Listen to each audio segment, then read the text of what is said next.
महाराज की जय. जगद्गुरु तुकाराम महाराज की जय. सर्व साधू सज्जन की जय. प्रस्तुत प्रसंगी निप्ती गावातील होकर परिवार आणि त्याचबरोबर दोन्ही होकर परिवारातील असे हे दोन पुण्यातले भामाबाई रखमाजी होकर आणि गोविंदराव पंढरीनाथ होकर त्यांच्या प्रवासातील जीवनाचा प्रवास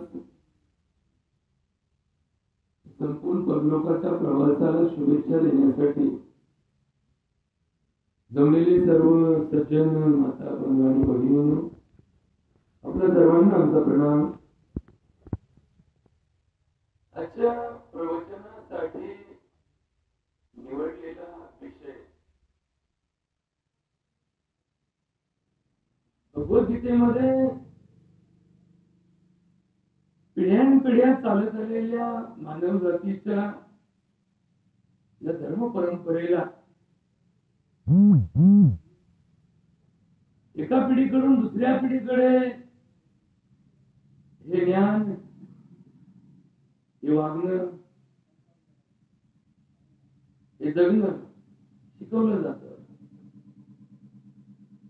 म्हणजे एका पिढीकडून दुसऱ्या पिढीकडे जाताना जसं तसं गेलं तर ते पवित्र ज्ञान पुढे पुढे जाईल. पण आपण जर मध्ये त्याच्यात काही गडबड केली तर ते गडबड केलेलं ज्ञान, गडबड केलेली परंपरा पुढे पुढे जाते. म्हणजे हे सगळ्यात मोठं वास्तव जगाचं आहे. बापाचं पोरग पाहून पाहून काम करतो. पोरग एक दिवस बाप होत, त्याचंही पोरग त्याचं पाहून करत. मग हे करताना कुणीतरी मध्ये चूक केली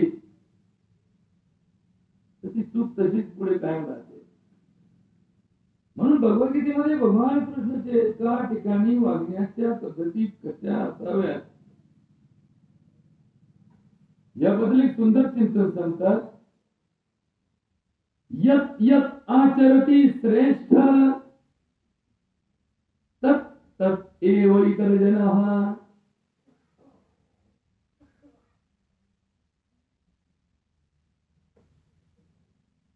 यत् यत् आचरति श्रेष्ठ तत् तत् इतर जनाः सा यत् प्रमाणं करुते लोकाः तत् अनुवर्तते. इतका महत्वाचा विषय आहे. या विषयाचाच माणसाला जीवनाचा खरा मार्ग समजतो. माऊली याच्यावर खूप सुंदर चिंतन सांगतात. एक वडील जे जे करीती तया नाम धर्म ठेविती हे रतीची अनुष्ठती सामान्य सकळ. हे ऐसे असे स्वभावे म्हणून कर्मन सांडावे विशेष आचरावे लागे संती. हा सगळा समाज आहे ना, याच मार्गाने होतो. आपण जेव्हा जन्माला येतो, जेव्हा आपल्याला समज येते, तेव्हा आपण एक दोन पिढ्या जिवंत पाहतो. आपला बाप पाहतो, आपली आई पाहतो, आपला आजा पाहतो. काहींनी आजे पाहिले, काहींनी बापाही नाही पाहिले. ही पिढी जन्माला घाललेली पिढी. आणि त्याच्या आधीची पिढी. या दोन पिढ्या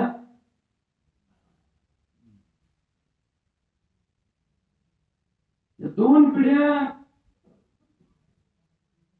आम्हाला तशी समज येते काही महिन्यात असताना, तशा या पिढ्या आमच्या ज्ञानेंद्रियाच्या कक्षेत असतात.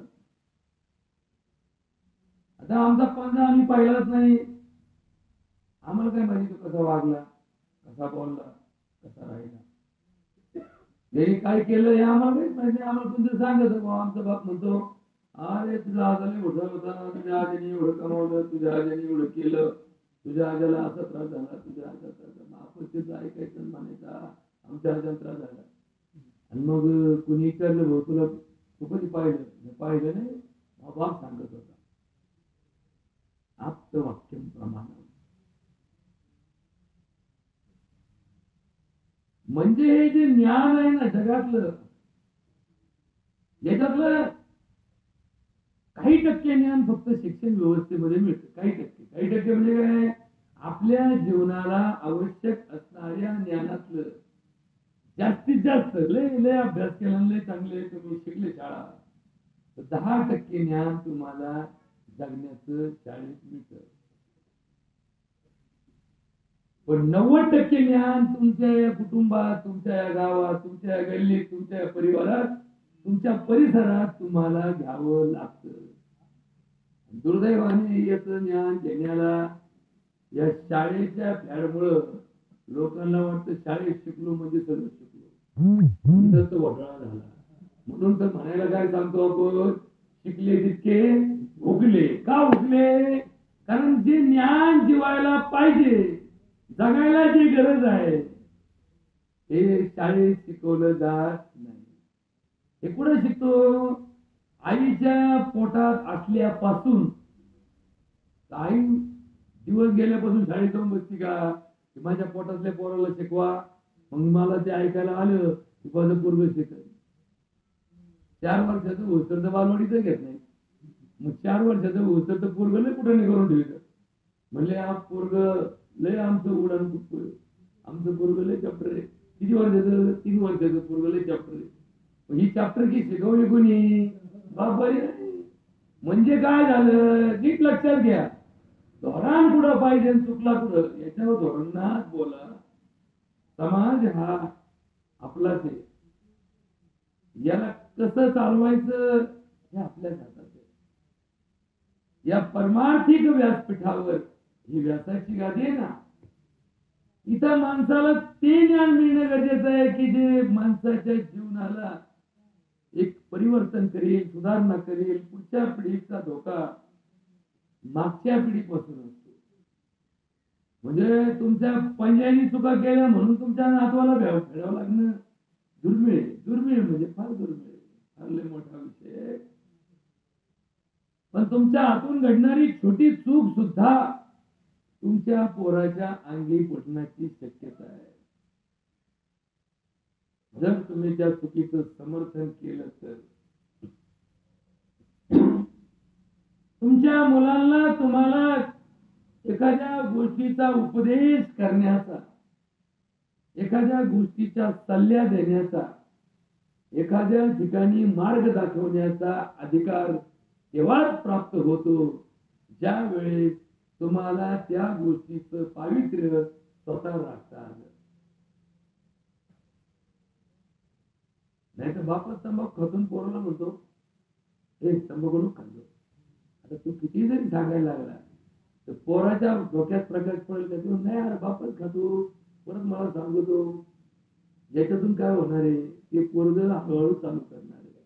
आता मी तंबाखू का म्हणलो, दुसरा विषय काढला तर लोक परत म्हणजे तुला लागेल पडलं भाऊ, विषय झोपा म्हणून सांगा. याच्यापेक्षा एक गंभीर विषय आहे की ज्याचं परीक्षण प्रत्येकाने करावं. आपल्याला उपदेश करण्याचा अधिकार त्याच वेळेस प्राप्त होतो ज्या वेळेस आपण त्या प्रक्रियेचा उपदेश करण्याचा मार्ग आधी स्वतः अंगीकृत करतो. नाहीतर आमच्या सारख्याला तुकाराम महाराज म्हणतात, लोका सांगे ब्रह्मज्ञान आपण मात्र कोरडे पाषाण. वाल्याचा वाल्मिक झाला वाल्मिकीने रामायण लिहिलं, सगळ्या गावाला सांगायचं काम आम्ही सांगितलं.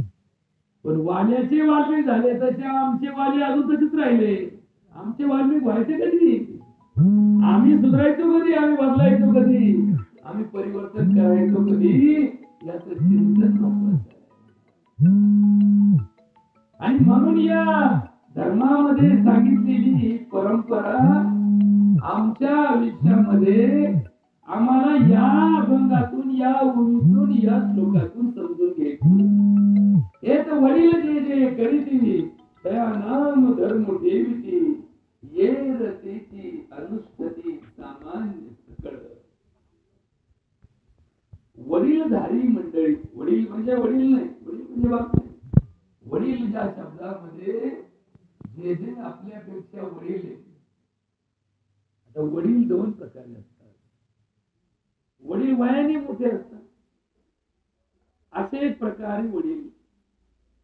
ज्ञानाने मोठे असणारे याला सुद्धा वडील असं म्हणतात. कदाचित एखादा माणूस 40 वर्षाचा असेल, एखादा महाराज 30 वर्षाचा असेल, पण ज्ञान जर जास्त असेल तर त्याला सुद्धा वडील म्हणावं. वयाला जरी नसेल तर ज्ञानाने तो कोण आहे? वडील आहे आपल्यापेक्षा, थोरला आपल्यापेक्षा. ज्ञानात थोरला धाकटं थोरलंय, अनुभवात सुद्धा धाकटं थोरलंय. एखाद्याचा अनुभव मोठा असेल तर ते वडील आपल्याला. भले आपण 80 वर्षाचे, पण आपल्याला तर काय अनुभवच नाही तर 80 वर्षाला खाता काय? एखादा 25 वर्षाचा पोर आहे, पण अनुभवाला पुढे. बघा रे मोबाईलवर हे लाडक्या बहिणीचं भरायचं, बायांना काय कळणार. एखादं पोरग शाळेत जाताना मध्ये बाय एवढं बघतो का रे बाळ्या? बाळ्या खपा खपा खपा भरतो का? कारण बाळ्या कॉम्प्युटरच्या ज्ञानात वडील आहे. मग शेवटी कसं आहे, ज्या ठिकाणी ज्याचा अनुभव मोठा, ज्याचं ज्ञान मोठं ते वडील. आणि मग इथं लक्षात ठेवा, इथं प्रश्न आहे, धर्म कशाला म्हणतात? तर माऊली तुकाराम महाराज धर्माच्या अनेक ठिकाणी संदर्भ देतात. या ओवीमध्ये माऊली म्हणतात, एक वडील जे जे करीती तया नाम धर्म ठेविती. आपले वडीलधारी मंडळी जसं वागत ना, आपल्या आत्या नाचती ना, तर मग भाचा म्हणतो नाचणं लय भाई का? आमची आत्या नाचती, हे नाचायला लागली, भाची नाचायला लागली. मग एखादा येतो मुदाय रे नाच काम का? आपलं काम आहे का नाचेत कापून? मग येडे का आत्या नाचती, मग भाची म्हणती मग मला का नको नाचायला? ती नाचती, नाचेच नाचायला. असं आयुष्यभर नाच चालू. मग आता चूक भाचीची का आत्याची? आत्याची का? तर आत्याने विचार करायला पाहिजे, माझं नाचणं या भाचीला आईचं चाललंय, मग हे वाईट असेल तर मग ते वाईट तिला आपोआप पडते तिच्या कानावर, आपोआप तिच्या आपोआप ठेका धरती. बापाच्या लग्नात डीजे लावला हे पोरांनी पाहिलं नाही, पण पोरांनी हट्ट धरला, म्हणला डीजे तर तुझ्या बापाच्या लग्नात टायमाला होता, तुझ्या लग्नात काय करायचं तेवढं ते मोठा आला, डीजेपेक्षाही मोठा. तर गाव हादरून असा आला. आता बाप जर नाही म्हणावा, बापाने नाही म्हणावं, तर पोरगं म्हणतो तुझ्या लग्नात नव्हता काय लावला? आता त्याच्या लग्नात यांनी पाहिला का?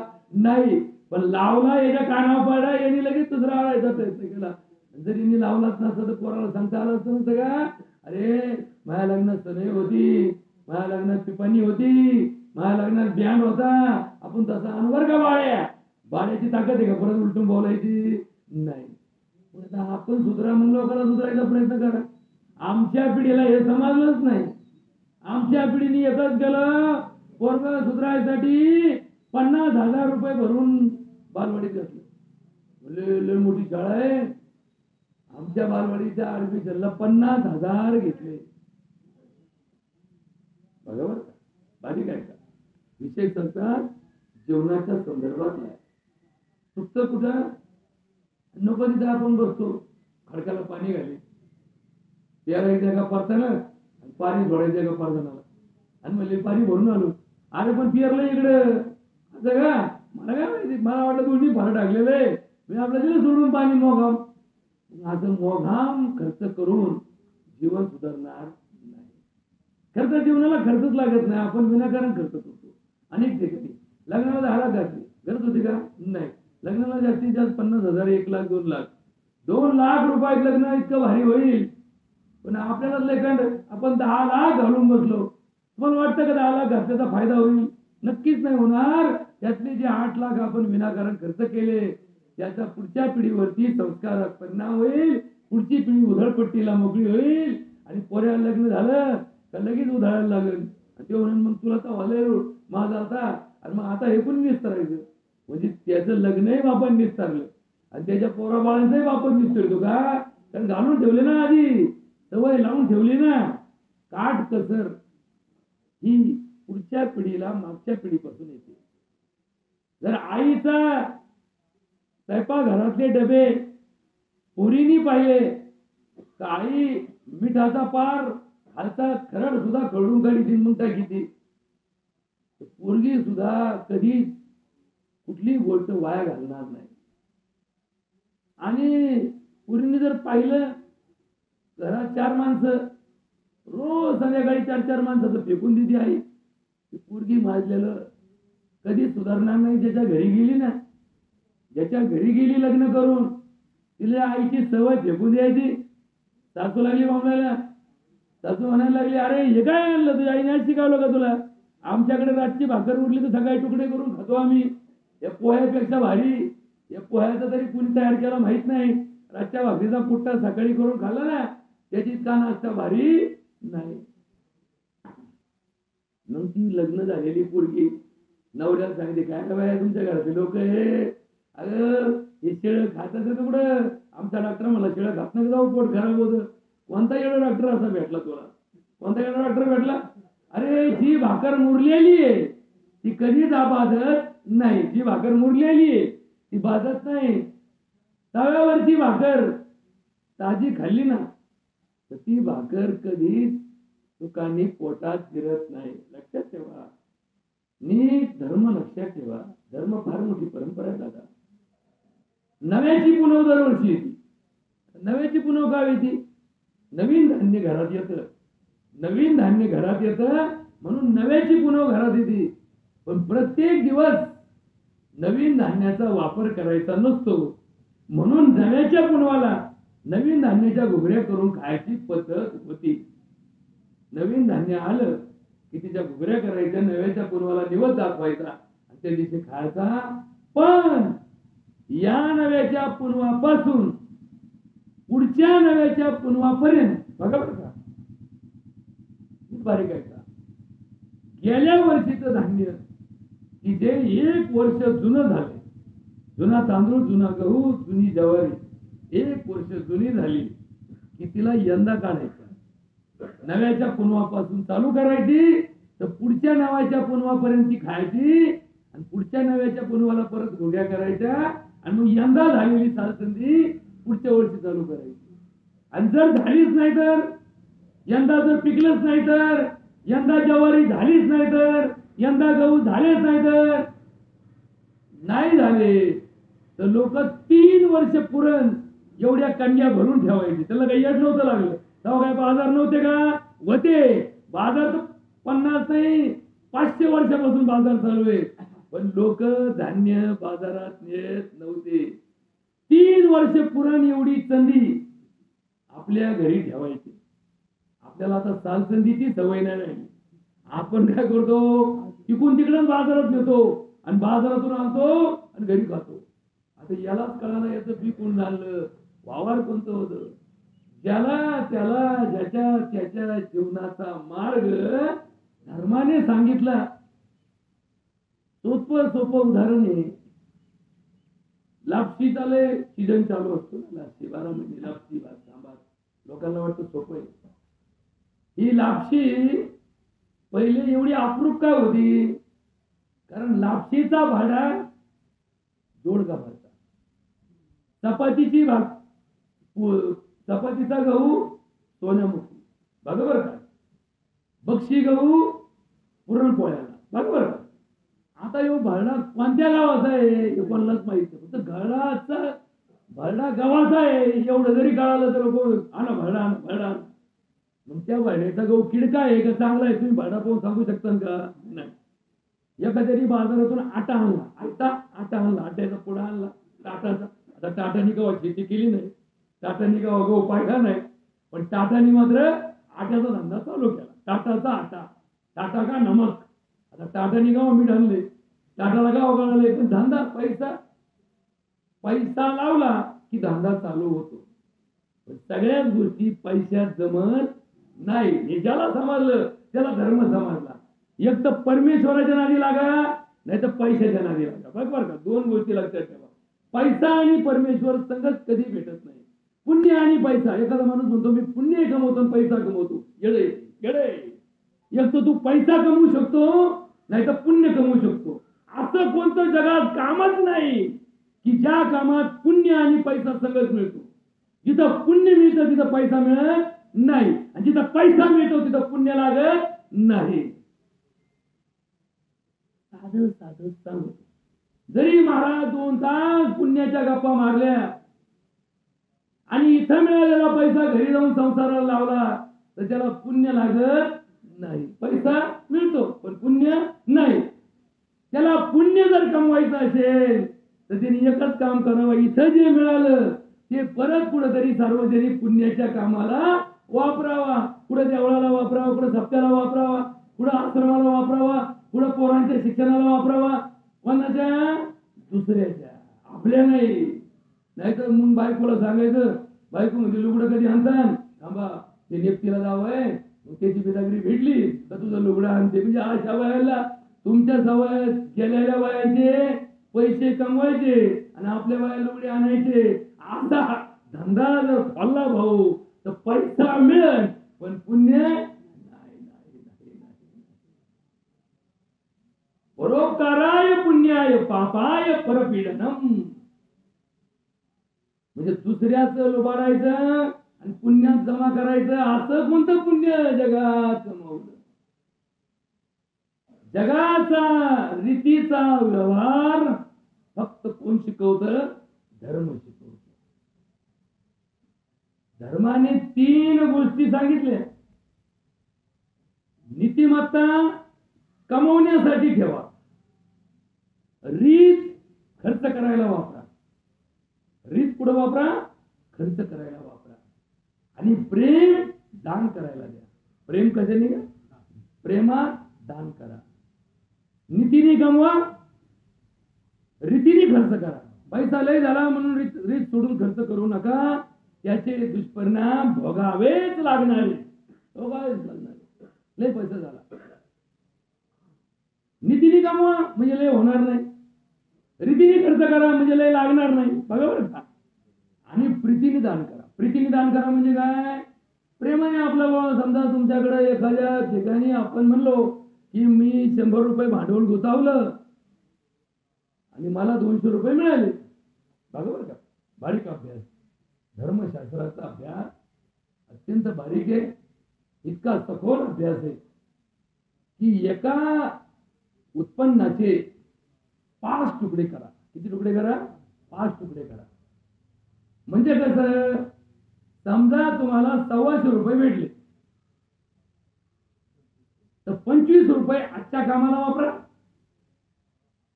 25 रुपये वर्षाच्या कामाला वापरा, 25 रुपये काही अडचण आली तर त्याच्यासाठी ठेवा, 25 रुपये भविष्याकरता ठेवा, भविष्य निर्माण निधी, आणि 25 रुपये दान करा. हिंदू धर्मामध्ये 25 25 25 एक पंचमांश म्हणून तर बरोबर का? आता म्हणून तर पुढे सत्यनारायण घातलं ना, तर प्रसाद करायचा 1.25 पावशेर. आता 1.25 कशाला? पावशेर करण्याचा अर्धा किलो करा ना. काय म्हणजे 1.25 पावशेर दक्षिणा द्यायची 1.25 रुपया. बरोबर का? 1.25 रुपया, 11.25 रुपये. बरोबर का? 1.25 शब्द कुठून आला? 1.25 सगळीकडे बघा तुम्ही, तिथं जाण तिथं 1.25 शब्द येतो. पुढे एखाद्या ठिकाणी लेव पुकारला 1.25 किलो, 1.25 पावशेर, 1.25 क्विंटल. का 1.25? कारण हे 1.25 जे गणित आहे ना ते 25 25 25 25 5 ठिकाणी तुकडे गोळा करून 1.25 झाला. त्याला पवित्र शब्द जोडला. काय जोडला? पवित्र. 1.25 किलोचा प्रसाद पवित्र, 1.25 पावशेराचा पवित्र. सवासणी बोलवायच्या. किती बोलवायच्या? 5 सवासणी बोलवायच्या. 5 जण, 5. गावामध्ये पंच किती? पंच कमिटी 5. हा आकडा विषम ठेवला. काय ठेवला? विषम ठेवला. समसंख्या आपल्या धर्मामध्ये फारशी पवित्र समजली जात नाही. विषम संख्या आपण म्हणतो ना, 8 आणि घाट. काय म्हणतो? 8 आणि घाट. एखादा मला 8,000 रुपये, 8 नका देऊ, 7 द्या नाही तर 9 द्या, पण 8 आणि घाट. बरं का? बरं 8 असं घाटाचं काही संबंध? पैसा तर भेटणार ना. 8 भेटले काय आणि 7 भेटले काय? 8 7पेक्षा मोठे आहे की नाही? पण घेणारा काय म्हणतो? 8 नको, 8 आणि घाटचा घोटाळा आहे, तुम्ही एक तर 7 द्या नाही तर 9 द्या. विषम संख्या आपल्याकडे पवित्रतेमध्ये घातलेली आहे. का घातली? कारण विषम संख्येला भाग होत नाही. आता बघा बरं का, अभ्यास नीट बारीक आहे का? विषम संख्येचा भाग होत नाही म्हणजे विषम संख्येचे तुकडे होत नाही. आमच्या घराचे तुकडे कुठे झाले? आम्ही समसंख्येत सगळं धरायला गेलो, समसंख्येत सगळं धरायला लागलो. वाटण्या सोप्या झाल्या. वाटण्या सोप्या झाल्या की नाही? सम सम सम समान. हे विषम ठेवा, यांचे तुकडे होणारच नाही. बाप एक आहे. बाप किती आहे? एक आहे. करून दाखवा तुकडे.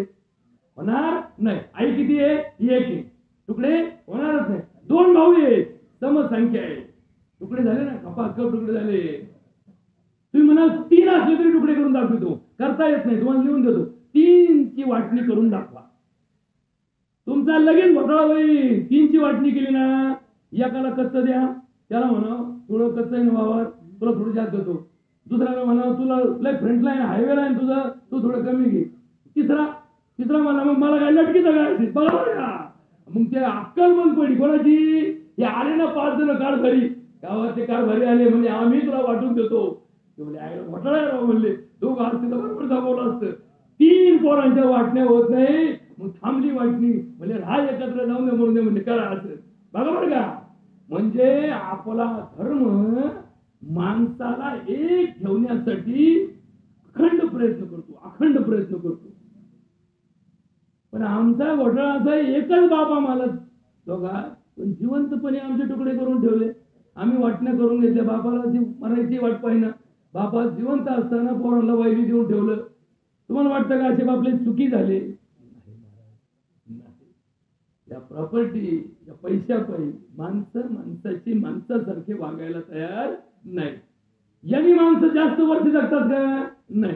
समजा एखाद्याला बापाचं 5 एकर होतं, एकाला 3 दिलं, एकाला 2 दिलं, म्हणून 2 वाला लवकर मिळाला आणि 3 वाला जास्त जगला का? नाही. उलट 3 वाला तुम्हाला लवकर मरताना दिसत, कारण ती हलकट जगताना सुद्धा हलकट सारखं जगत. बघा बरं का? लक्षात ठेवा, नीट लक्षात ठेवा. ज्याला रीत कळली नाही त्याचं जगणं चुकतं, त्याचं खाणं सुद्धा चुकतं. ते सगळीकडे ज्याच्या अंगी वळण पडलं ना, ते वळणाचं पाणी कुठे जाणार? वळणालाच जाणार. लक्षात ठेवा. आणि मग त्याचं चुकणं एकाच ठिकाणी चुकतं असं नाही. जसं का डिरीत एका डिरीवर गेला, फॅट डिग्री तपासली. डिरीवाला म्हणला फॅट कमी, तेव्हा उचलतो, तेव्हा मला तुला घालायचं नाही. दुसऱ्या डिरीत गेला, तेव्हा घाला का बरं? किती फॅट भरली? म्हणले तिकडे 3-5 भरली होती, इकडे किती भरली? 3-8 भरली. तेच दूध अर्ध्या घंट्याने फॅट वाढवते माणसं. मग लोकांनी तर आजचे दूध उद्या घातले असते. नाही. घोटाळा कुठे? बघा बरं का? घोटाळा कुठे नीट लक्षात घ्या. मग त्या मशीनवर, आता मशीनवर काय पुढे काय करून ठेवता का? त्याचं बाबा पाप करायला तुम्हाला असं वाटतं का? अशी जगात जागा नाही की ज्या जागेवर पाप करता येत नाही. अशी जागा दाखवा. 1 इंच जागा दाखवा. 1 इंच जागा दाखवा की डॉक्टर साहेब हे फुटे ना, या फुटात जो उभा राहतो त्याला पाप करायला संधी नाही. आहे का? हे मृत्यू लोक आहे. हे भूतल काय? मृत्यूलोक आहे, ही 14 तळाची माळी आहे. या भूतलावर अशी जागा नाही का जिथं माणसाला पापाला संधी नाही. आणि पाप आणि उतर यांचा संबंध जोडला की माणूस थेट निघतो आणि कुठे जातो, रसा तळाला जातो. कुठे जातो, रसा तळाला. आता रसतल कुठे, या 14 भुवनामध्ये खाली सगळ्यात रसतल, मग हे भूतल, मग तल तल तल असे 14 मजली इमारत आहे. किती मजली इमारत आहे, त्रिभुवन 14 मजले. बघा याच्यावरती जरा बारीक अभ्यास तुम्हाला एका दिवशी सांगेल, सविस्तर सांगेल की 14 तळाची माळी. आपण या तळात आहोत. याच्यानंतर मेल्यानंतर आपण ज्या तळाला जातो तो तळ कुठं आहे, तिथून पुढे कुठं तळ आहे, वरती सगळ्यात उंच तळ कोणता आणि सगळ्यात खालचा तळ कोणता, हे तळ पातळ. आता पातळ आणि रसतळ याच्यातला फरक सांगतो तुम्हाला. पातळ म्हणजे पाताळ, पाताळ म्हणतो पाताळात जाईल. आता लोक पाताळात राहतात म्हणले त्याला पाताळात जायची भीती वाटत नाही. आता आपण जिथं जगतो ते जर पाताळासारखं जगत असू तर ते माणूस पाताळ घाबरण का नाही, जेवण काय हे तर मी रोज पाहत होतो, मला तर रोज त्याची ड्युटी होती बाई, मी हेच काम करायचो, त्याला फरक पडणार नाही. पण जो स्वर्गतलाचा विचार करून जगतो त्याला भीती वाटते, नको असं काम आपल्याला नाही पाहिजे, आपल्या बुद्धीला पटत नाही. आता आपली बुद्धी जाग्यावर नाही तर आपलं काय पटायचं नाही पटायचं. बुद्धी भ्रष्ट झालेल्या समाजाला बुद्धीने काम करायची सवय झाली नाही. काम कशाचं चाललंय, काम चाललंय पैसा भेटन का, पद भेटन का, प्रतिष्ठा भेटन का, प्रसिद्धी भेटन का आणि प्रॉपर्टी भेटन का. बुद्धी कुठं राहिली, जिकडं जिकडं पैसा तिकडं पळाला, बुद्धी पळाली. म्हणून तर महाराज हरिपाठात माऊली काय म्हणतात, हरी बुद्धी जपे तो नर दुर्लभ. का बरं दुर्लभ, हरिपाठ तर साऱ्या गावात चालू आहे, इथंही मांडलाय, प्रत्येकाच्या खिशात आहे, हरिपाठ तो जोरात चाललाय. दुर्लभ का, बुद्धीच नाही ना, तो असाच तोंडाने चाललाय, असाच वारंवार आहे. खाली काय, खाली काहीच नाही. ठोकावणे पाऊस जोरात पडायचा, साईटा धरून पाणी निघून जायचं, खाली उकरीत होतो कोरडच पडत आहे. म्हणजे अरे तळ भरलं पण खाली वर कुठे ठोकावणे. तसा आमचा परमार्थ का चाललाय, ठोकावणे ठोकून चाललाय, खाली कोरडाचे. कोरडा परमार्थ जेव्हापासून या समाजात प्रसिद्ध झाला तेव्हापासून परमार्थ कशाला म्हणतात हेच कोणाला समजलं. विद्रुती स्मृती विभ्रष्टा कर्म यत् करुते अशुभम प्रज्ञापराधम तद उच्यते सर्व एवं प्रकोपनम. प्रज्ञापराध, प्रज्ञा. आता इथं थोडं बारीक आहे का बरं का महाराज, बारीक आहे का. एकाला मी विचारलं प्रज्ञा आणि बुद्धीमध्ये काय फरक आहे, हे घोटाळे मला काही तुम्ही तुमचं निपटा. एकाला विचारलं मन आणि चित्तात काय फरक आहे, मन आणि चित्तात काय फरक आहे, काय फरक आहे, काय फरक आहे. अरे म्हणलं धर्मशास्त्रात सांगितलंय अंतःकरणामध्ये किती असतात, 4 असतात, मन बुद्धी चित्त आणि अहंकार. मग मन आणि चित्त वेगळं दिलं असेल ते वेगळं असलंच पाहिजे का नाही. मग जर वेगळं आहे तर मग त्याचा वापरही कसा असला पाहिजे, वेगळा असला पाहिजे. मग जर वेगळा वापर असेल तर परमार्थ सुद्धा प्रत्येकाचा वेगळा असला पाहिजे. त्रिवेणी संगमी नाना तीर्थे गमी चित्त नाही नामी. काय नाही नामी, चित्त नाही. का बरं माऊली असं म्हणले नाही, त्रिवेणी संगमी नाना तीर्थे भ्रमी मन नाही नामी. आपल्याला पटलं असतं ना, पण ते काय म्हणले, चित्त नाही नामी. पेशंट येतो, जुने म्हातारे गोळे बाबडे ना, झोपलं का डॉक्टर ना, मोबाईल पण ठेवा जरा, तुम्ही चीज घालून बघा. काय घालून बघा, चीज घालून बघा, चीज. आता तुम्ही म्हणलं मन का नाही घालायचं, मन घालता येत नाही, चीज घालता येतं. काय घालता येतं, चीज घालता येतं, मन घालता येत नाही. मन कोण आहे, टपाले, टपाल्या, पोस्टमन, हमानी. पोस्टमन सोडून मनाला काहीच काम नाही. म्हणजे पोस्टमन असा चॅप्टर आहे, असा चॅप्टर पोस्टमन भेटलाय आपल्याला का. मनी ऑर्डर आली म्हातारीची, म्हातारीला काही अक्कल नाही, म्हातारीला कळत नाही कोणत्या नोटाला काय म्हणते, म्हातारीला कळत नाही. मग या पोस्टमन असा चॅप्टर निघाला, बाई तुला पैसे देतो, जस काय येऊ स्वतःच देतोय. तिकून पोरांनी पाठवले, पोरग तिकडं लढत आहे, पुढं काश्मीरला लढत आहे, मरतं का जगतं कोणाला कळत नाही. पण पोरांनी महिन्याला मनी ऑर्डर पाठवली. पोराची मनी ऑर्डर कोणाकडे आली? आधी पोस्टात आली. पोस्टात कोण होता? पोस्टमन होता. पोस्टमनला कळालं की मी म्हातारीला किती पैसे दिले, हे पाहायला कोणी? मी म्हातारी दोघंच आहेत. त्या पोरला माहिती का? आणि मग या म्हातारीला यांनी गोंगावलं, भाई चहा टाक, चहा ठेव. पोस्टमन आला का? बाई खुश होती. का खुश होती? तिला माहिती पोराची मनी ऑर्डर घेऊन पोस्टमन आला. आता चहा कोणाला पाजला पाहिजे? पोराला तिकडे पाजला पाहिजे. पण आता आपण काय करतो? मध्ये टापायला पाठवतो. म्हणजे बघा, एखाद्या पेशंटला गुण कोणामुळे येतो? देवाच्या कृपेने येतो. पैसे कोण घेतो? राष्ट्रपती खातो. एखाद्या केसचा निकाल कोण लावितो? न्यायाधीश लावितो. फी कोणाची भरितो? वकिलाची भरतो. बघा बरं का, म्हणजे डोके कसे आपले उठपटे चालले बघा. खाणारे मध्ये खाऊन बसले, देणारे मुकले ठेवले. देवाच्या कृपेने कल्याण झालं. मग देवाच्या कृपेने कल्याण झालं तर आशीर्वाद आणि आभार कोणाचे मानावा? देवाचे मानावा. आपण आपले आपलेच भाऊ भाऊ चांगलं झालं का, तू पेरलं ना, बरोबर उगवलं. आणि ज्याचं नाही उगवलं का घेऊन झाला, पैसे मागवतो, मला पैसे मागवतो, चल वावरात, चल वावर. ह्यो म्हणला मी तर पेरलं, तुमचं पेरलं, त्यांचं पेरलं. त्यांचं पेरलं उगावलं तर ते खुश झाले, तुमचं पेरलं नाही उगावले तर तुम्ही काय झाले? नाराज झाले. आणि मग धर्म सांगतो की उगावलं तुझ्यामुळं नाही आणि नापिकी तुझ्यामुळं नाही. हे सगळं कोणामुळे चाललं? करता करविता, नेता नेमविता, इथे त्याचीच सत्ता काय आहे. पण आम्ही झालो सत्ताधीश. जस काही एखाद्याला गुण आला, मला तर वाटतं आईला मायामुळे झाला. आपण ज्याला नाही आला तो असा मनातून म्हणाला की तो तोंडावर लावता येणार का? परत गरज आहे ना, म्हणून तोंडावर लावता येणार. मग तू मनात म्हणून मोठ्या ते 100 घेतले आणि तुला आता बोललो असतो, पण परत गरज आहे ना, निम्म्या रात्री तू खायला लागलो. काय करतो? हा डॉक्टर साहेब तुम्ही फार भारी. मनात म्हणतो मुर्द्या 100ला टाकलं मला आणि त्याचा गुण नाही आला. अहो आलेलाही माझ्यामुळं नाही आणि नाही आलेलाही माझ्यामुळं नाही. आपण कोणी निमित्ताचा धनी केला आहे प्राणी, करता करविता.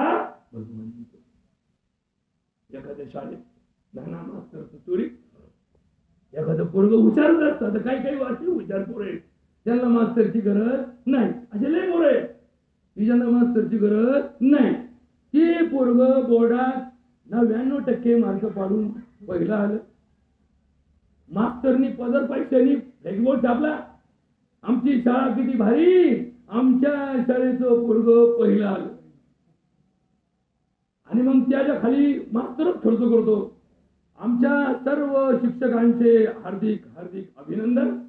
त्यांच्या मार्गदर्शनामुळं माझे एवढे मार्क झाले. कोण लिहितं? मास्तरच लिहितो. पोरग परत काय म्हणत? ते पोरला काय करायचं विचारायला? ते आपलं भोळं असतं. लहान पोरग कसे असतात? भोळे असतात. भोळे आणि भाबडे हे धर्माचे चेले. भोळे आणि भाबडे, बुरटे आणि भामटे हे धर्माचे सगळ्यात मोठे घोटाळे कोण? आता आपण बुरटे भामटे का भोळे भाबडे हे घरी गेले एकदा डोळे झाकून बघा बरं, एकदा अभ्यास करा, आपली फॅट डिग्री लावून बघा बरं. आपली फॅट ज्यादा लागते का डिग्री ज्यादा लागते? आपल्याला चांगलं माहिती आपण किती भामटे आणि आपल्याला चांगलं माहिती आपण किती बुरटे.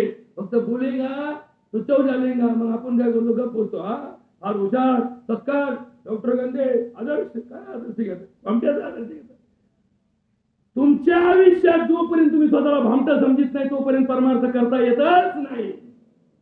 तुम्ही स्वतःला शहाणे समजित असता तर देवाच्या दारात जायची गरज नाही. देवाच्या दारात कुणी जावं? मी कोणी? देवाचा पाईक आहे. पाईक आहे. पाईक म्हणजे काय? पाईक हा शब्द त्याच्या पायापाशी माझी जागा आहे. ज्याच्या पायापाशी माझी जागा आहे तर माझी त्याची धूळ सुद्धा मला अप्रूप आहे. कशाची? देवाच्या पायाखालची धूळ सुद्धा मला काय अप्रूप आहे. मग देवाच्या दारात का जायचं? आपला भामटेपणा कमी करायसाठी जायचं. नाही तर देवाच्या दारात जाऊन भामटे झाले लोक म्हणजे पाहिला बरा होता, पण आता इकडे लागला ना, अरे आता भामटा झालाय गडी, आता छापायला लागलाय. इकडे छापखाना नाहीये बरं का नाना, इकडे काय इकडं माणसाला भोळं आणि भाबडं, भोळे आणि भाबडे बनवण्याचा उद्योग आहे. पण तो उद्योग आता हळूहळू बदलत चालला. आता लोकांना इकडं घुसून भामटेगिरी आणि मुर्टेगिरी शिकवली जाते. हळूहळू शिकवली जाते. असे गावात हरिपाठाला यायचं, हळूहळू प्रवचन चालू करायचं. असं करता करता भोळ्या भाबड्यांना म्हणे चला तुम्हाला चारीधामला घेऊन जातो. बरोबर, डोक्या चलून द्यायचा खटका एका नाही पाडायचा. असे हळूहळू जमून जातो. अहो तुम्हाला माहिती म्हणले त्याला 20,000 लागायचे, पण मी तुम्हाला 18च देतो. बरोबर का? असं न्यायचं आणि मग हळूहळू हे गोरज धंद्यात परिवर्तित करायचं. हे परमार्थ आहे ना, हे देव, हे धर्म, हे कशात परिवर्तित करायचं? गोरज धंदा समजतो ना तुम्हाला? समजायला काय तुम्ही काय करते? आता हे सगळा समाज गेल्या 50 वर्षापासून याच्यात पक्का घुसलेला आहे. आणि मग असं करीत परत ती बाया जाऊन आली, याच भामटेच्या पाया पडायची, भाला द्यावा तुमच्यामुळे काशी गेली, नाही तर माझी आयुष्यात इच्छा पुरी झाली होती. तू म्हणली चांगली काशी गेली बाई, तू त्याला 18 दिले. यांनी त्या गाडीवाल्याला, बरं गाडीवाला असा आहे, गाडीवाला बाकीच्या साध्या शेतकऱ्याला म्हणला, साध्या शेतकऱ्याला म्हणतो 20,000 लागतील. महाराज काय म्हणतो माहिती? महाराज गाडीवाल्याला भेटतो, अरे पुण्याचं काम आहे, तुझी काशी होईल, 15 देतो का? बरोबर का? हे आमच्या मध्ये 3 गाळा करतं. त्या गाडीवाल्याला गडीत, त्या भक्तालाही गडीत, तिथं गेल्यानंतर देवळाच्या पूजालाही गडीत. त्याला म्हणतं यांना टाकू नका, भामटे असते. आणि त्या पुजाऱ्याला म्हणतो बघ एवढे लोक आलेत ना, तुम्हाला आज तो का यांना सांगतो त्याला टाकू नका. त्याला सांगतोय टाकणारे मला आधी हार देऊन टाक, काय असेल ते सगळं तुला घेऊन टाक. बसलं कथा करोनी या दावी प्रेम करा, अंतरी जिव्हाळा कुकर्माचा. तुळशी खोवी कानी, दर्भ खोवी शेंडी, लटकी धरी बोंडी नाशिकाची. टिळे टोपी माळा, देवाचे गवाळे, वागवी आगळे पोटासाठी. हे कशासाठी गवाळ ठेवलं? पोटासाठी. पापी पेट का सवाले, आपण म्हणतो ना पापी पेट का. पोट कसं असतं? पापी असतं. मग हे गवाळ कसं ठेवलं? पापासाठी ठेवलं. पण दाखवलं का नाही? कारण हे गवाळ संग ठेवलं की लोक काय म्हणतात, देवाचा कोण आहे? भक्त आहे. हे सगळं जर रूप पाहिलं, गावात बहुरूपी येतो ना, हे शिट्टी म्हणतो आहे लहान पोरगं म्हणतो पोलीस आला. आता आपल्याला माहित असतं पोलीस कशाला म्हणते आणि बहुरूपी कशाला म्हणते. पण लहान पोराला जर दाखवलं बहुरूपी, तो असा डसतो, तू कशा येतं पोलीस साहेब त्याला घेऊन जा. तो मी म्हणतो असं झालं तर झालं, तो आपला विनोदात 4 गोष्टी सांगतो. हे बापाला हसू येतं, पण पोराला मात्र वरून पोलीस आला. आता पोलीस गावातच शेवटी तुकड्याला माग म्हणल्यावर गावातच मुलं तिथं पोरग घाबरत ना, घाबरत. ते पोलीस आलता. त्या पोरला काय माहिती याला खरा पोलीस नाही. तसं या समाजाला काय माहिती भोळे का भाबडे का भामटे का बोलते. वरून दिसलं हे असे कपडे बिपडे आजकाल हे नवीन निघाले. आता हे घातलं म्हणजे शर्ट फाटकाय म्हणून घातलं तर काही डकू नका. मी बी झाला हुशारगिरी, याचा हुशार तर फाटला दिसला, सकाळी घातला. ऐका म्हणलं फाटका शर्ट आहे, याला इस्त्रीला 5 रुपये घातले, याला नाही घालावा तर 5 रुपये व्हायला जाते, घालावा तर नेपथ्यर मध्ये कपडे नीट घालता येणार. एवढून आपला गेला खोगीर चढून गेलं, जाऊया बोले जे होईल ते होईल. थोड्या टायमाने मोठ्या गाडीत दाखवतो तुम्हाला अख्खा वाटलं आपण तिथून मला नको अजून 2-4 वर्ष वापरायच्या लायकीच आहे. ते पूर्वीचे लोक गोड घालायचे, गेडे होते का? जोड लुगडे. आता जोड लुगड्याची फॅशन निघली. पण पहिल्या बाया काय करायच्या? 9वारी लुगड्याचं अर्ध फटकुरं इकून जोडायचे आणि जोड लुगडे घालायचे. का बरं? रीत नीट लक्षात घ्या. माजलेली आसामी आणि रीतीची आसामी एक फरक आहे बरं का. माजलेल्या आसामीला 50 द्या, माजल्यावर निघायचे. आणि जे रापलेले ज्यांनी खस्ता खाल्लेले, ज्यांना रीत माहिती, त्यांना लाख रुपये द्या. हे रुपया कोणाला वाटायचे नाही. मग गावात काय भामटे टावगाव असते बरं का.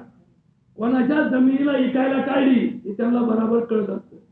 आणि त्यांना हे माहित नसतं किती केवढ्याला ऐकणारे, तोट्यात जाणारे का नफ्यात जाणारे, हे त्यांना काही माहित नसतं.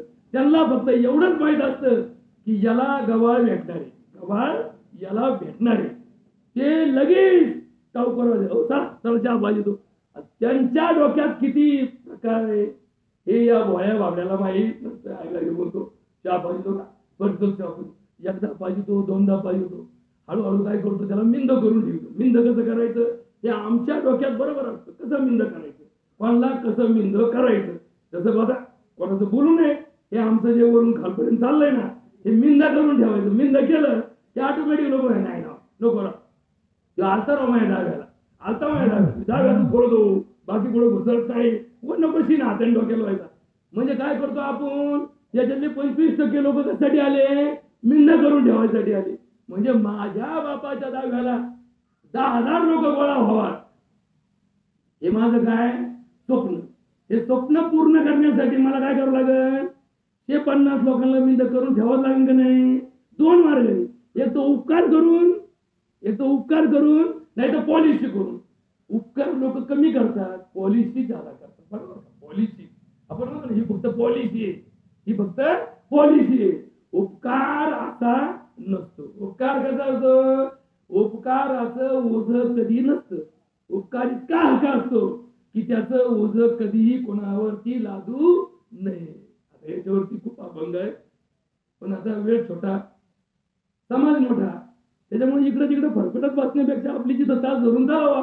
म्हणजे काय होईल, कमीत कमी 2-4 मॉडेल महिना अजून येतात. इकडं थोडं तिकडं थोडं असं करून ठेवलं त्याला आपण काय म्हणतो आग्रह काम. तसं काम करायची गरज नाही, आपल्या जागेवर चालून द्या. मग या संसारात समाजाला सुधरवण्याचं काम कोण करू शकतं बाबा, कोण करू शकतं. जर आमच्या लाईन मध्ये हीच घोटाळा आहे. लय शिकलेले पाहिले, लय शिकलेले पाहिले बघा, इतका घोटाळा आहे. बीएड झालेला मास्तर 8 तास शिकतो, त्याला 50,000 पगार आहे. बीएड झालेला मास्तर 6 तास शिकतो, त्याला 1 लाख पगार आहे. एमएड झालेला मास्तर 4 तास शिकतो, त्याला 1.5 लाख पगार आहे. आणि एमफिल झालेला मास्तर 2 तास शिकतो, त्याला 2 लाख पगार आहे. लोक म्हणले बरोबर का, नाना फार भारी कापे असते.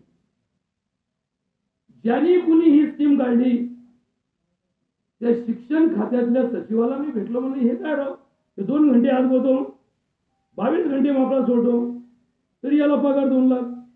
8 घंटे आज बोलतो तरी याला 50,000 पगार.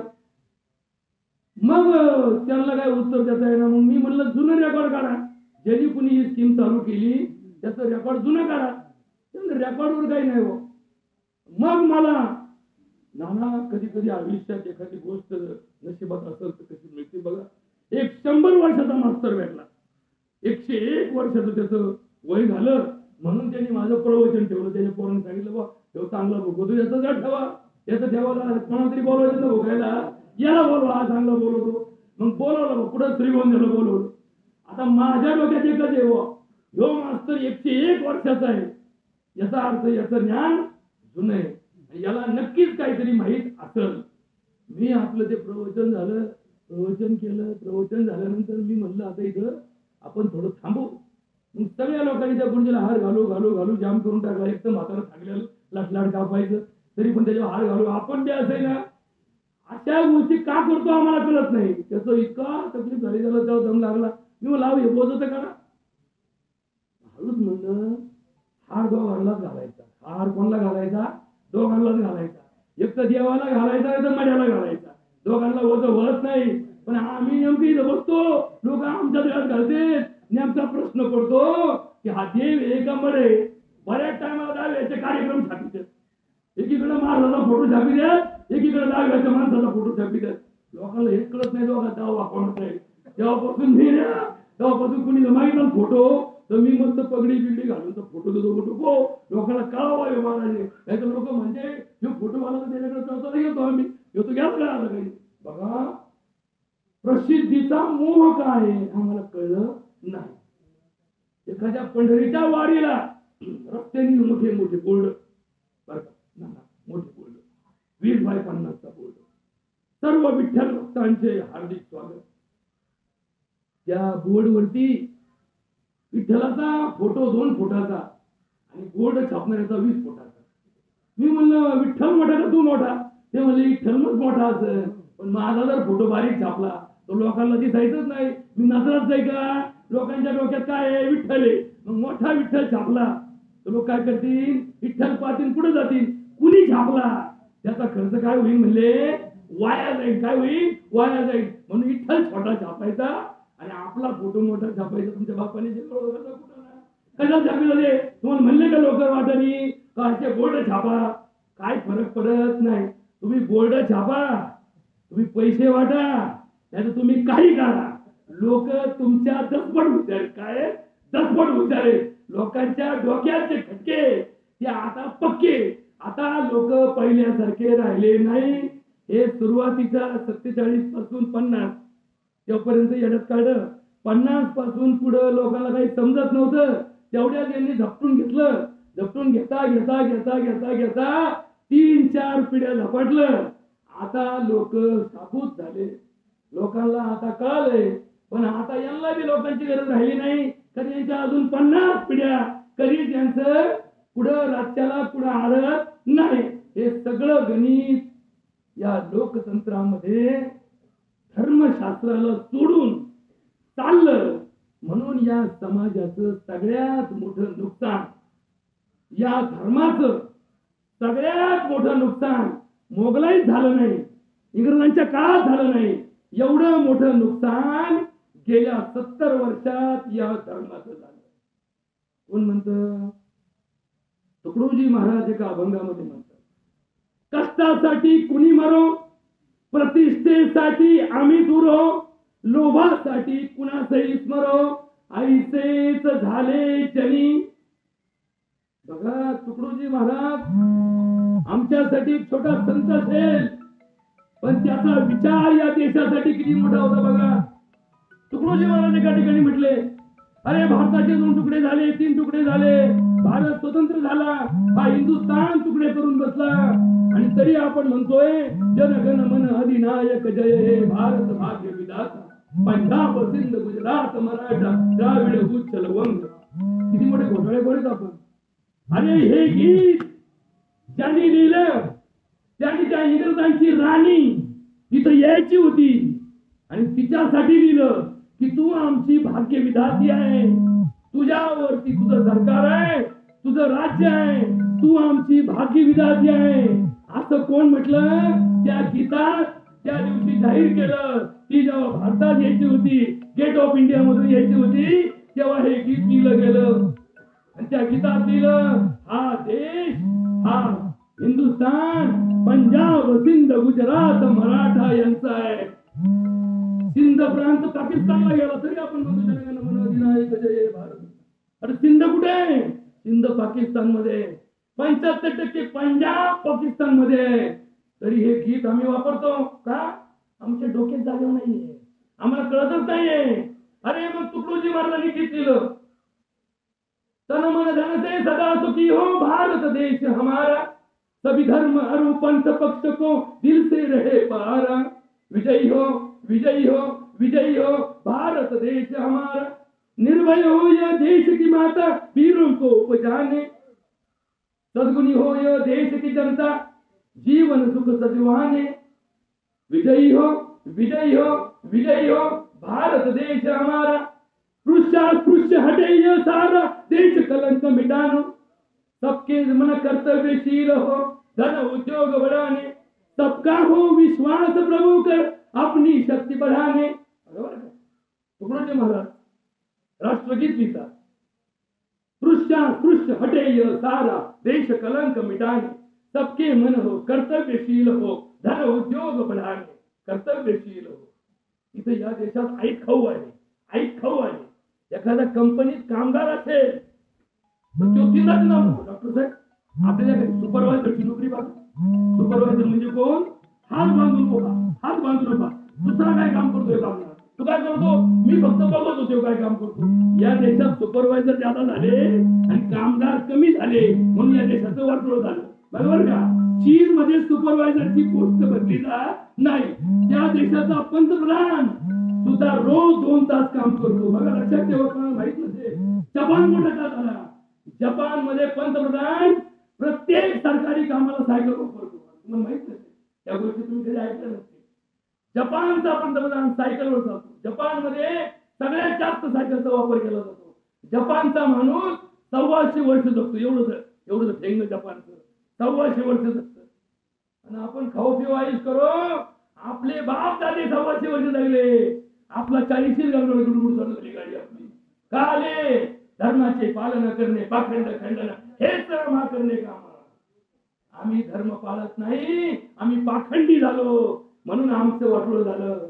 आणि म्हणून तर माऊली या उभीमध्ये म्हणतात, हे तर वडील जे जे करीती तया नाम धर्म ठेविती ये रतेची अनुष्ठती सामान्य सकळ हे ऐसे असे स्वभावे म्हणून कर्म न सांगावे.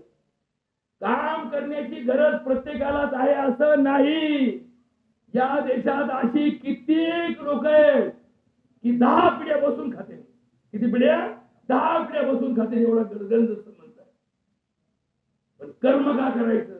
कर्म पुढच्या पिढीला सवय लावावी म्हणून करायचं. शेती का करायची? बघा, बागायतदार पूर्वीच्या काळी एक पद्धत होती. आता बघा बरं का, थोडी बारीक विचार झालं तिकडचं आवरलं असं सांगा बरं का मला.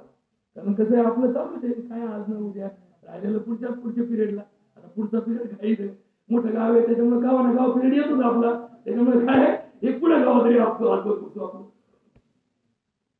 पूर्वीच्या काळी शेती ही एकरात मोजित नव्हती. बरोबर? कशात मोजायचे? किती बैलाची शेती? किती बैलाची शेती आहे? लोक म्हणायचे त्याची 8 बैलाची शेती आहे. 8 बैलाची शेती म्हणून लोकांना समजायचं 8 बैलाची शेती म्हणजे किती शेती. शेती कधीच एकरात, गुंठ्यात, बिघ्यात कशात मोजायची नाही. कशात मोजायची? बैलावर मोजायची. त्याची 8 बैलाची शेती, त्याची 4 बैलाची शेती, त्याची 2 बैलाची शेती.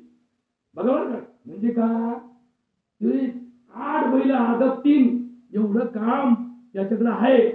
मग ते बैल बसून ठेवायचे का? नाही. मग बैल बसून नाही राहायचे म्हणलं तुम्ही बसून राहता का? असे कोणते बैल आहेत की जे आपोआप काम करते? नाही. तुम्हाला काम करावं लागेल की नाही? म्हणजे 8 बैलाच्या शेतकऱ्याच्या घरी किमान 4 माणसं रोज काम करतील का नाही? मग 4 माणसं कोण? आजा, लोक आणि त्याचं पोर आहे. 4 माणसं कायम कामाला. मग बाहेरून माणसं यायचं का? नाही. आता असा घोटाळा झालाय. बाहेर म्हणलं बाहेर कमून दुखत तुझं? ती म्हणली ते बालगाड आणले 25 वाड्या भाकरी टाकायला बाया. आता त्या भाकरी बाया टाकायला हे बालगाड नवीन चांगलं काम करायचं. बरं का, चांगलं काम करायचं. आता बायला बी असे भुकते झाले. काही नाश्ता आहे का तुझ्याकडे? दुसरा लगेच म्हणतो नाश्ता काय, तुला गुलाबजामू खाऊ घालतो. निघाल गेला काय नाही. नारा 5:04 गेला. कुठं? केळगावला. म्हणला रेल्वे स्टेशनला एजंट, त्याला एजंट लागायचं. आता पुढे एजंट त्या काही दिवसांनी मौतीला एजंट नाही आले म्हणजे नगरला नंबर लागायला म्हणजे कोरोनाच्या काळात आमचे चाललं होते एजंटी. म्हणले डॉक्टर साहेब आमचा बाप तर मिळाला आहे पण त्याचा 26वा नंबर आहे. कितवा नंबर आहे? 26वा नंबर आहे. जरा काही वशील लावता का जरा मध्ये घ्यायला बापाला. म्हणलं पुढे न्यायचं? म्हणले ती गेलाच आहे. त्याला कुठे न्यायचं? म्हणले गेला आहे. मग काय करायचं? त्याला जाळायचं म्हणले पण नंबर लागा ना म्हणले. म्हणलं नशीब अजूनही तर कुणी कमिशन मागितलं नाही ना. काही ठिकाणी म्हणजे 2000 दे तुझ्या बापाला लगेच नंबर लावतो. नशीब अजून नाना, नशीब अजून. खाटीक म्हातारीला गिराईक पाहत नाही. खाट्या गाईला गिराईक पाहत. खाट्या गाईला खाटीक नेतो. नमी अजून या डगऱ्या डोंगऱ्याला गिराईक नाही तर येऊ सौदा करून मोकळा झाला असता. मावळ डांगारी घेऊन जा, इसार दे बाकीचे नंतर दे. संध्याकाळ पुरतं होईल आपलं काम कार्यक्रम. हे डगऱ्या डोंगऱ्याला खाटीक अजून प्रामाणिक आहे. तू यांचा कत्तलखाना अजून त्यांनी चालू केला नाही. जर त्यांनी चालू केला ना तुला सांगतो त्याच्याकडे वेटिंग लागेल. वेटिंग. आपलं म्हातार तेवढे घेऊन जा बरं का, घेऊन जा. नाहीतरी घरात उपद्याप. नशीब माणसाला अजून कळलंच नाही की जगायचं कसं आहे. कर्मेंद्रियाने संयम्य या असते मनसात्मा इंद्रिय अर्थात विमुळ आत्मा मिथ्याचाराचा उच्चते. असा मिथ्याचार या मिथ्याचाराला धर्म म्हणत नाही. हे राक्षसाचं वागणं झालं. माणसाचं वागणं देवासारखं पाहिजे. मग देव कशाला म्हणतात? दया, करुणा, प्रेम, माया, ममता वात्सल्य क्षमा शांतीशील याला म्हणतात देव. लुटणे लाटणे, डोस देणे, दम देणे, त्रास देणे, उपद्रव करणे, दहशत निर्माण करणे, धाक दाखवणे हे राक्षसी वृत्ती आहे. ही राक्षसी वृत्ती आहे. दैवी वृत्ती दया क्षमा शांती तेथे देवाची वस्ती. आता आपली वस्ती कशाची बघा, देवाची वस्ती. आपली वस्ती कशाची? आपणही दया करू, कारण आपण दयावान आहोत. त्या दयाघनाच्या नादी लागलो तर आपण कोण होतो? दयेला पात्र होतो. देव पहावयाशी गेलो, देवची होऊनी ठेलो. वाना वाना असेल चुकलं, अरे वाल्या एवढा चुकला, शेवटी काय झाला? वाल्मिक झाला. आपण तर एवढे नालायक नाही ना, आपण तर एवढे खडे नाही गोळा केले. झालं असं नाही एखादा खडा इकडे तिकडे आपल्याकडून झालं असं तर माफ कर द्यावा, परत नाती लागायचं नाही म्हणा, सुधरा. तुझं भावा आहे देव, भावे गावे गीत करुणिया चित्त शुद्ध. तुझं भावा आहे देव तरी हा सुलभ उपाय. हा उपाय आहे. कोणता उपाय आहे? इंजेक्शन घेणं उपाय का?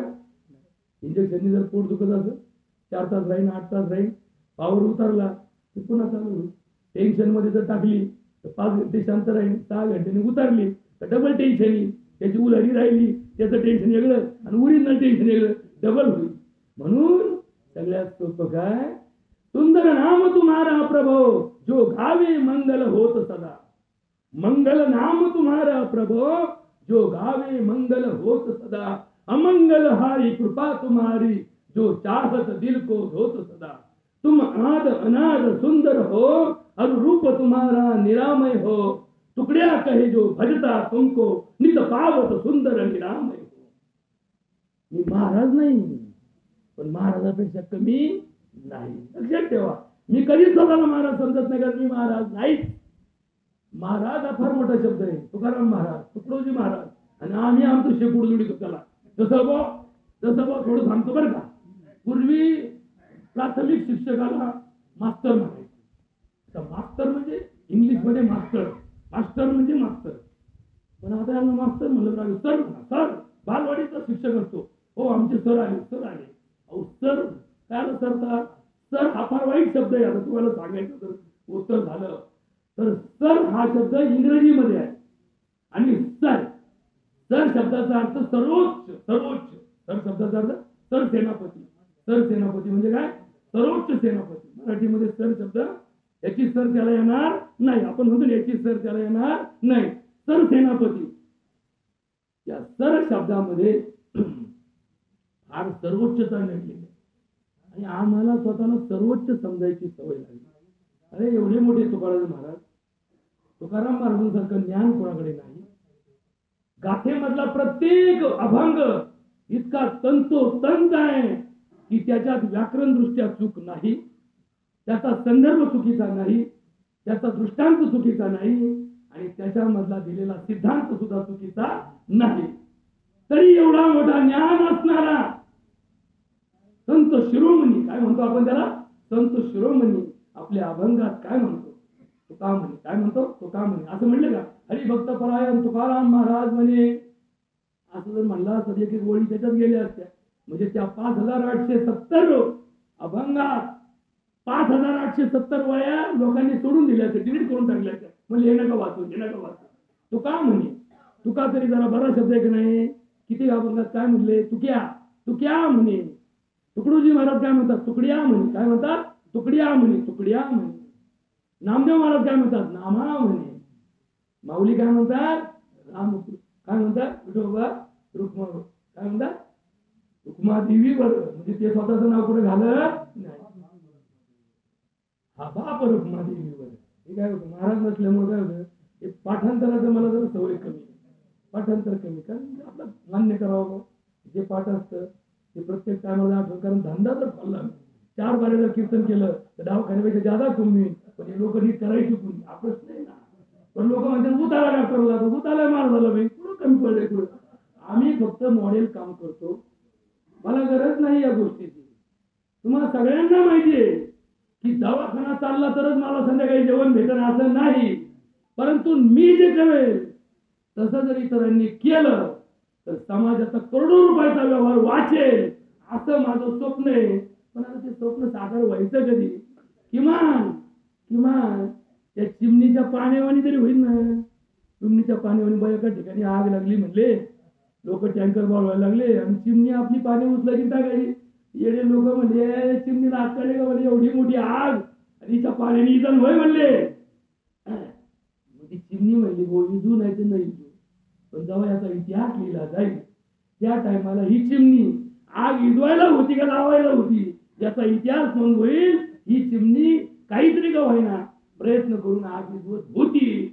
म्हणजे जसा रामाचा सेतू वानरांनी करून करून करून तयार केला, पण ज्यांचे ज्यांचे हात लागले त्यांनी आयुष्यभर अभिमानाचा मोठा स्वतःला साम्राज्य उभं केलं.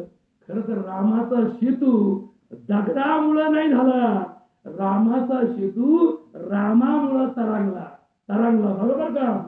तुम्हाला वाटतं का समुद्रात दगड टाकून समुद्र सपाट करता येतो? समुद्राची खोली आणि आकाशाची उंची कोणाला तपासता आली नाही. किती शास्त्राचा शोध लावा, हर कहानियात को जीत लिया, चांद सितारों तक पहुंच गए. बरोबर का? माणसाची अवस्था कशी झाली. माणूस चंद्रावर गेला, माणूस ग्रहावर गेला, पण माणसाने हे करत असताना माणुसकी मात्र संपून टाकली. माणुसकी संपून टाकली. जसं पत संस्था काढली आणि पतच राहिली नाही. म्हणजे पत कावर गेली? म्हणजे पत संस्था डुबली. नाव काय ठेवलं? पत संस्था. ज्याची पत आहे त्याची पत संस्था. पण पतच गेली. का गेली? कारण ज्याच्यासाठी केलं तेच त्याला कळलं नाही. तसं माणसाचं झालं. माणूस माणुसकीसाठी जन्माला आला आणि माणुसकी सोडून सगळं करायला लागला. त्याच्यानं हो हे सगळं चिंतन जरी ऐकायला मनाला जरी पटणारं वाटलं तरी ते पटत नाही. कारण आम्हाला वर्तमानात जगायची सवय राहिली नाही. आम्हाला एक गोष्ट सांगतो की जी या श्लोकातून या ओवीतून आपल्याला स्पष्ट होते. 2 मिनिटं घेतो, प्रवचन संपवतो. तोपर्यंत कावळा येईल, त्याला विचारलं माहिती चांगलं चाललंय, तो बी 2 मिनिटं थांबलाय. नको काही करायला म्हणला, नको काही करायला. आपलं चुकीचं वागणं आपल्यावरती कमी दुष्परिणाम करतं. वाक्य नीट ऐका. आपलं चुकीचं वागणं आपल्यावरती कमी दुष्परिणाम करतं, पण आपलं चुकीचं वागणं आपल्या मुलांबाळांवरती फार वाईट करतं. आपण जर चोऱ्या करत असू तर कदाचित ती चोरी कोणी पाहणार नाही. आपण चोरी करत असू तर कदाचित आपल्याला कोणी धरणार नाही. आपल्याला कोणी आरोपही करू शकत नाही, कारण आपली प्रतिष्ठाही एवढी असते. आपल्याला चोर म्हणायचं कसं, आपल्याला भामटं म्हणायचं कसं, हा प्रश्न जगापुढे असतो. म्हणून अनेक भामट्यांना लोक सज्जन समजतात, अनेक लोकांना लोक सत्कार करतात. परंतु पुढच्या पिढीला मात्र माहीत असतं घरात आलेला पैसा बापाने कुठून आणला हे पोराला माहीत असतं. हे पोरग बारीक असतं, 2 वर्षाचं, 4 वर्षाचं, 8 वर्षाचं, 6 वर्षाचं. त्या पोराला त्या काळात फार कळत नसतं. त्या पोराला फक्त एवढंच माहित असतं की आपल्या बापाने जो पैसा आणला तो या कामातून, या धंद्यातून, या उद्योगातून, याच्यातून आणला. त्याला पाप पुण्य माहित नसतं, पण त्याला धंदा मात्र माहित असतो आणि त्याची कमाईची जागा त्याला माहित असते. हा हरामचा आहे का नाही हे आपल्या नोटावर लिहिलेलं नसतं. मी तुम्हाला 100ची नोट दाखवली, त्याच्या नोटावर तुम्ही जर म्हटले ही नोट माझ्याकडे आली, तुम्ही मला सांगू शकणार नाही ही नोट मी हरामची कमवली का कष्टाची कमवली. पण ते पोरगा मात्र बारीक नजर ठेवून असतं. त्याला माहित असतं की बापाने हरामचा पैसा घरात आणला आणि हरामचा पैसा ज्या घरात लागतो त्या घरातचे पोरं हरामजादे निघतात. लक्षात ठेवा, हराम शब्द अरबी आहे आणि हरामजादा शब्द सुद्धा अरबी आहे. म्हणून जर अरबीमध्ये एक श्लोक सांगितला या हराम जाद्या लोकांच्या बाबतीत सांगितला. अल्हम्दुलिल्लाहि रब्बिल आलमीन अर्रहमानिर रहीम मालिकिन यौमिद्दीन इय्याक नअबुदु इय्याक नस्तईन इहदिनस सिरातल मुस्तकीम सिरातल लज़ीन अनअमत अलैहिम गैरिल मगदूबि अलैहिम वलद्दालीन.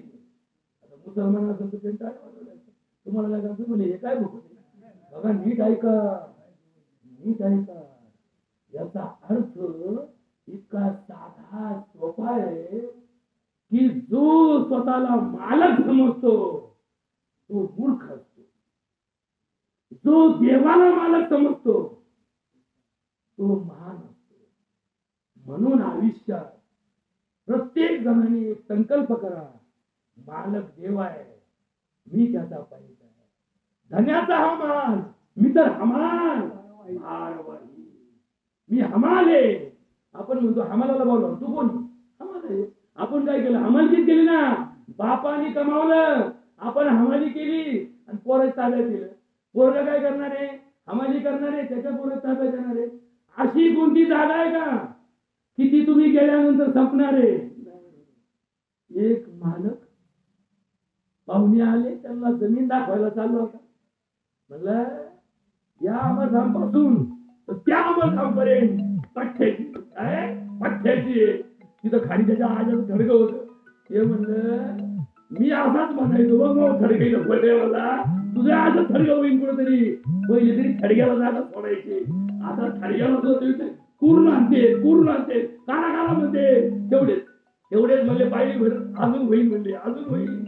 लोक बांध ठेवीना तर खडगाव ठेवायची. मावटी पहिले बांध किती होते माहिती का? सर्वे नंबरचे बांध, त्याच्यावरून बैलगाडी जायची. आता तर आमच्या वाट्याने बैलगाडी जात नाही. कारण काय? तू निघून दाबून वाटाही संपल्या, वडेही संपले. दाखवा वडे दाखवा. पण गावात होता म्हणजे इकडे वडा होता, कुठे गेला? गायब केला बघा. गडा गायब केला, वाटा गायब केला. पूर्वी वाटाचे वाद होत नव्हते. जिथे जिथे सर्वे नंबरचे बांध आहे तिथं इकून 5 फूट तिकून 5 फूट दोघं जण काय करायचे? गवत राखायचे, तिथून बैलगाडी जायची. कारण गवतात गाडी अडकत नाही. खाली जरी चिखल झाला तर सारणीला गवत असलं तर गवतातून गाडी घसरत नाही. आणि म्हणून तिथं कधी खडीकरण डांबरीकरण लागलं नाही. आयतं डांबरीकरण असायचं, आयतं खडीकरण असायचं, आयता रस्ता असायचा. आणि जो प्रश्न पिढ्या सुटला नाही. आम्ही या पिढी सोडून टाकला, आम्ही या पिढीमध्ये बांधच ठेवला नाही. म्हणजे बांध मुक्त. पण बांध मुक्त होतो का? आपल्या डोक्यात दुसऱ्याच्या वावरात घुसायचं असतं.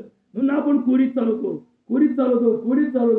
त्या मोजणी खात्याची अक्कल पण पडली हो. ते म्हणजे मला नका बोलू, बोलते ना कोणाला बोलवा ते म्हणले. अहो काही तर गट नंबर काय करून टाकली. आता आमचे खातगावकर टाकळी करायचं. आमचं एक वावर खातगाव मध्ये झाला, गोरखनाथापाशी 3 बिघाचं वावर. लोक म्हणले डॉक्टर तुमचं वावर होतं तिथं? म्हणलं होतं राव. म्हणलं वावर राहिलं नाही. एक दिवस तुम्हाला शेवटचं उदाहरण सांगतो. एक दिवस इकडच्या बांध भांडण झालं बरं का? ना भांडण झालं. इकडचा बांध भाऊ आणि दोघांच्या डोक्याला टाके पडले, टाके घालायला माझ्याकडे झाले. टाके घालून झाले. मी म्हणलं तुमचं भांडण वेगळं झालं. ते म्हणले राव ह्यो कुशाल माझ्यावरच घुसतो. तो म्हणतो ह्यो कुशाल माझ्यावरच घुसतो. मग सगळं झालं. सोडायचं टाइम त्यांना म्हणलं अहो तुमच्या दोघांच्या मध्ये माझं 3 बिघाचं वावर होतं, ते कुठे गेलं? ते म्हणजे आता तुम्हीच पूजित नाही, तुम्हीच करीत नाही, आणि तुम्ही किती झाले केलेच नाही, तुम्ही आलेच नाही. बरोबर का? तुम्ही आलेच नाही म्हणून नाही बरं का? हे सरकार नाही का? 10 वर्ष जर खातं चालवलं नाही तर खातं बंद करायचं. आता हे कोणतं डोक्यात लागलं? एखादा माणूस 10 वर्ष कोमात गेला आणि त्याला माहीतच नाही झालं. बरोबर का? काय म्हणजे शेवटी लक्षात घ्या, समाज चालवायचा असेल तर प्रामाणिक इच्छा असली पाहिजे. खातं जर 10 वर्ष चालवलं नाही तर ते खातं डिवार होतं. त्यात लाख रुपये जरी असले तर ते सरकार जमा होतात. अरे एखादा माणूस 10 वर्ष तपशीलला गेला, 15 वर्ष गेला आणि 15 वर्षांनी आला, त्याचं खातं बंद का? आता हा प्रश्न कुणी कोणाला विचारायचा? झालेला विषय हा माणसं सुधारण्यासाठी, त्याचा वापर बिघडण्यासाठी करू नका. एवढंच तुम्हाला विषय सांगतो. कुणीतरी आपल्या आयुष्यामध्ये आपलं कर्म करताना